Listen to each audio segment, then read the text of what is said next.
Hi, I'm Tim. Welcome to our channel and thanks for logging on. Today we're discussing the Cartier Ballon Bleu Chronograph XL. You can see the stainless steel automatic winding Cartier chronograph on our website. Purchase it there, and if you enjoy these videos, please subscribe to our YouTube channel. You can also click on the card in the upper right hand corner of the screen at any time during this video to see our full listing for this watch with additional accessories included, high resolution images, and naturally full pricing details. Now you can see on my wrist 6 1/3 inches, 16 centimeters in circumference.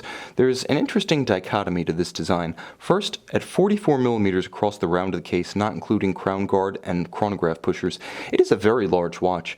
Now 44 millimeters is solidly in the league of the larger AP Offshores, Hublot Big Bangs and Big Bang Ferraris, and also the Rolex Deep Sea, also the Panerai Luminor. But unlike so many of those watches, this watch wears very compact because it's almost lugless. And that's the second part of the dichotomy. The lugs are barely there, so 44 millimeters across the round of the case. Nevertheless, the watch is a very compact 47 millimeters, so hardly taller across the wrist than it is wide. It's a very dramatic sort of contrast between lug and case. So the Ballon Bleu, true to its name, is almost like a sort of balloon or bulb or bubble. Now it's one of the stealthiest 15 millimeter thicknesses I've ever seen, because if you asked me to guess just by the impression of the watch and its height above the wrist, I would say it's somewhere between 12 and 13 and a half.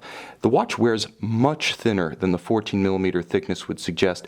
That because it has a sort of inverted dome case back that nestles into the wrist when it's strapped down, and an incredibly dramatic slope to the case flank, such that any sleeve, no matter how tight, can easily get a running start ramping up and over that curved case flank and dramatically domed sapphire. The fact that there is no hitch or hang up for a sleeve means that this watch wears as though it were only perhaps 11 millimeters thick, perfect for a dress ensemble. Now the watch has a wonderfully supple Cartier strap featuring black monotone stitch rectangular scale alligator leather. Now you can see how Cartier cleverly hinges this strap, so although it closes the flank to the side of the case, you can see there's no daylight showing through.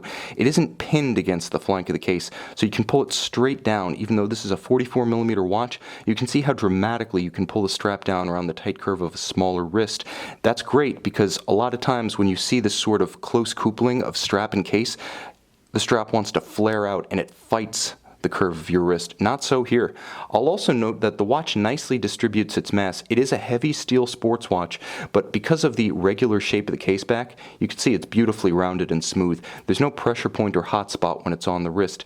Now moving to the clasp, it's cleverly designed so that it's both low profile and features a clever minderless system, so excess strap, once you size it, tucks under the clasp rather than being visible. You'll also note that because the clasp simply cinches the strap down without actually hooking into it, there's no need to have any perforation on the strap's opposite number, such that this will wear well and slowly over a long period of time. Durability and, quite frankly, a handsomely sleek profile are designed in. Now the case is all to high polish. You can see that this is Cartier's standard. Radiance on the outside and a sober guilloche inside. This is where you find grayscale taking its effect from black at the strap to silver at the center. Beautiful guilloche, all rose lathe work on the interior dial. Outboard there's a satin brushed finish around the stylized Roman numeral hour track. And of course you can see in the Roman numeral V of 7 o'clock, the small Cartier secret signature. Now, the watch has many planes, many textures, many different surfaces that catch the light in different ways. So, although it looks like a mass of silver, like I said, the first impression is grayscale. You quickly notice the nuances, the calibrations of the individual dials, the different textures of guilloche and finish. You see things like the step to the date window, the subtle flare at 9 o'clock that accommodates it.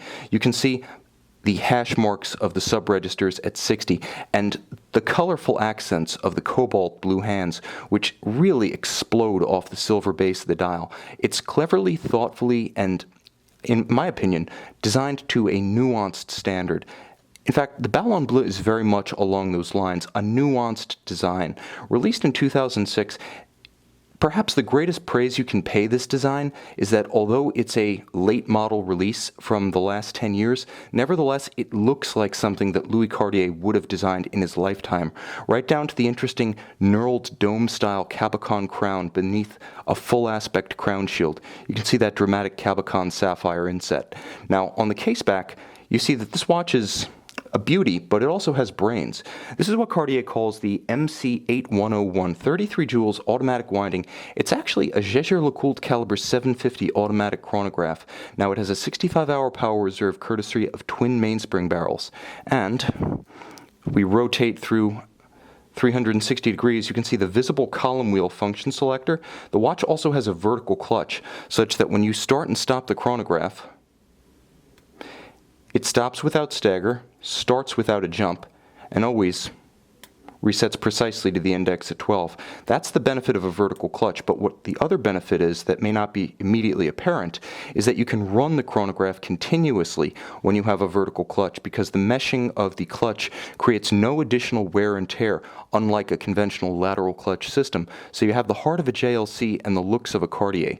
That adds up. You can see this Cartier Ballon Bleu Chronograph XL in stainless steel, JLC movement with Cartier style, and purchase it on our website.